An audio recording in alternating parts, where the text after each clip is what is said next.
a new world record run. When we go to this inboard camera, you're going to hear the switching of the gears. You're going to hear the switching of the gears. You're going to hear the roar of the engine. You're going to watch it all live here. Everyone gathering around the monitors. What could be one of the fastest times ever to be conquered on Pikes Peak. And here we go. You're watching it live right now on Red Bull TV, redbull.tv. And around corner number one, that was where corner number one was so much trouble for Paul Dallenbach. And around number one, making it just fine. This is a live aerial shot right now coming down the course. Will this be the day that Sébastien Loeb sets a new world record on Pikes Peak in 2013 in the 91st running of the Pikes Peak International Hill Climb? As you're seeing it all live right now on redbull.tv. Obviously, we talk a lot about Sébastien, but this has really been a team effort.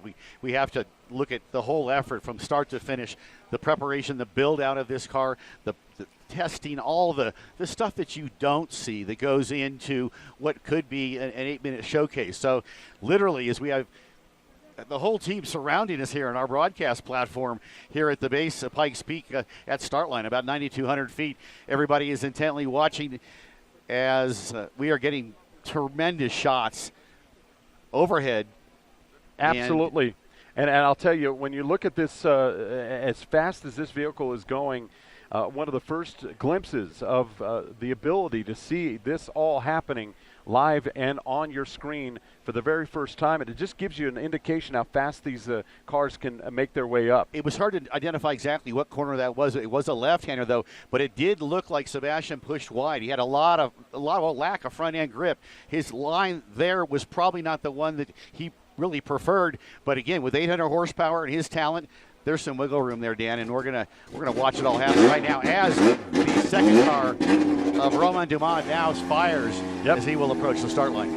Around that corner, coming up to Glen Cove, and then obviously Sébastien Loeb is going to need to get all the speed in this area because he will be in that area where he's going to start to come along the ragged edge and go up to the summit of Pikes Peak through the W's. Some of the big hairpin turns that Sébastien Loeb is going to have to conquer, and then very soon Dumas is going to be also trying to conquer the turns here on Pikes Peak, as you're seeing it all live right now, coming up to an area of the race course that is near 16 Mile. And I'll tell you, as you watch this right now and the trees go flying by, the speed of upwards of 160 miles per hour is by Sébastien Loeb, the Frenchman driving the Peugeot Sport 208 T16. Around the corner he goes, and up now coming to the area of Glen Cove.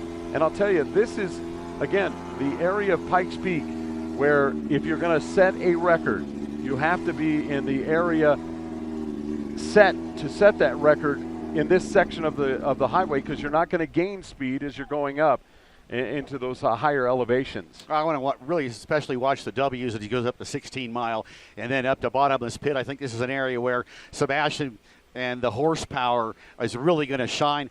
Danny, I tend to disagree with you a bit. I think the reason they've come with so much horsepower and the turbocharged application, you heard them short shifting it here off the start line. I think this might be an effort that really is designed to, and I'm guessing, to push midway to the top. You're watching it live here on redbull.tv. Sébastien Loeb making his way up now, going past Glen Cove. He's going to be coming up to a ragged edge.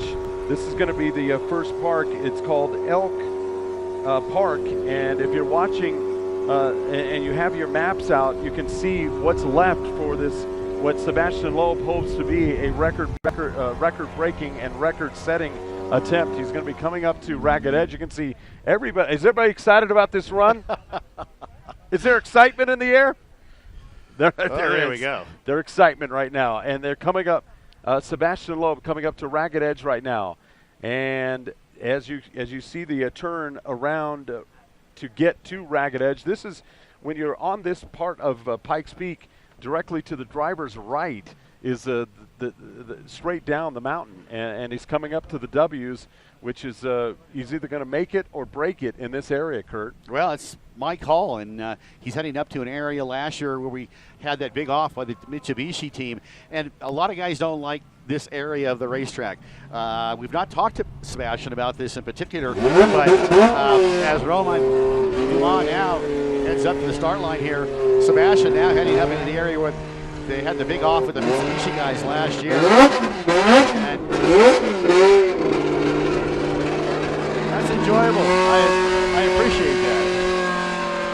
We've got the power, and we've got the helicopter. Now you can see Sébastien Loeb coming up to the second leg, the second cut of the W's. He's going to be coming up to 16 Mile.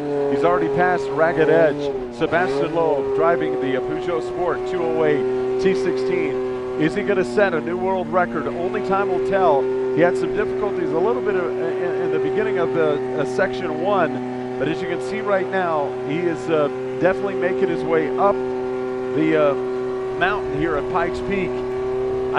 We've seen it before, Kurt. We've seen the competitors. What's going through their mind at this particular part of here we go. Pikes Peak. That's the FlatironsTuning.com 16 Mile, the critical left-hander that it will take him up to Devil's Playground, then the bottomless pit.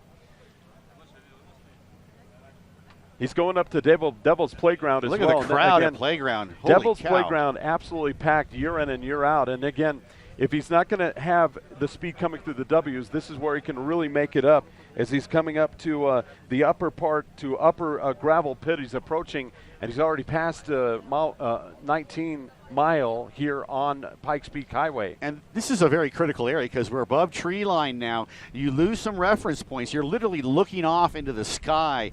It's an area that maybe for a first timer, certainly with Sebastian's talents, I hope that doesn't come into play, but for a first timer, as you come above tree line, you lose all reference points. You're literally driving into the sky, and a lot of these corners do fall away. They're decreasing radius.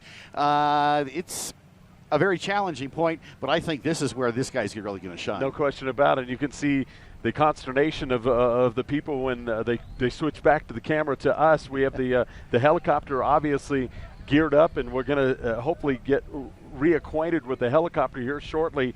As the last check, he's going to be coming up to Gravel Pit, which is an area up on top of Devil's Playground where Sébastien Loeb is going to be able to reach some big-time speed through here. You can see there's not so much section of the highway that you have any danger on the right or left of going over the side of the cliff, and you can see that he is really picking up this big-time speed coming up as we're approaching the summit of Pikes Peak. He's going to be coming around Boulder Park up to Olympic. There's a couple of hairpin turns there, and then it's up to the summit.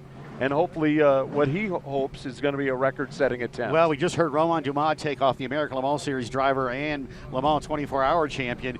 Sébastien now approaching the summit.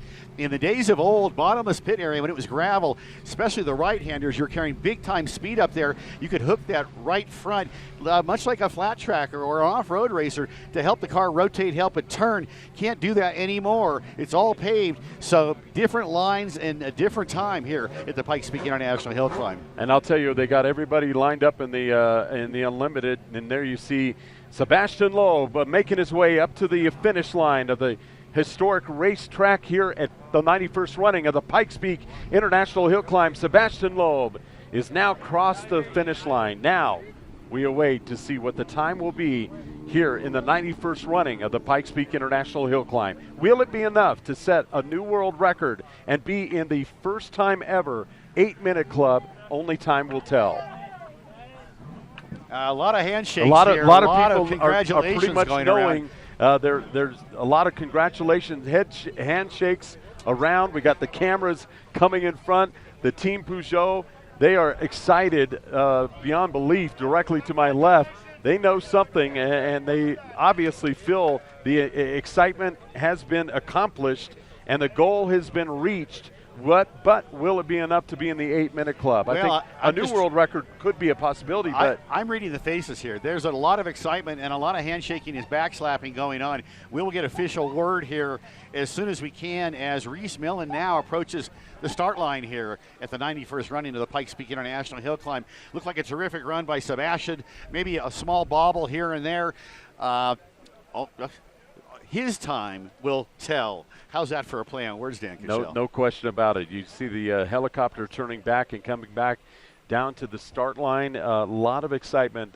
You've got such great talent in this unlimited division, and it's anyone's division, obviously, but when you have concentrated on such little details like the tire placement and how to tune that vehicle to hopefully make a world record attempt. Absolutely incredible excitement, and now we have. Let me step on you, but we do have an ambulance. Yeah. Lights are on, and we will get an official report as soon as we can. But that is not a good sign. Reese Millen just left the start line a few moments ago. And when you talk about Reese leaving just a moment ago, and you have an ambulance already. Well, but also Romain Dumas was already on course. Reese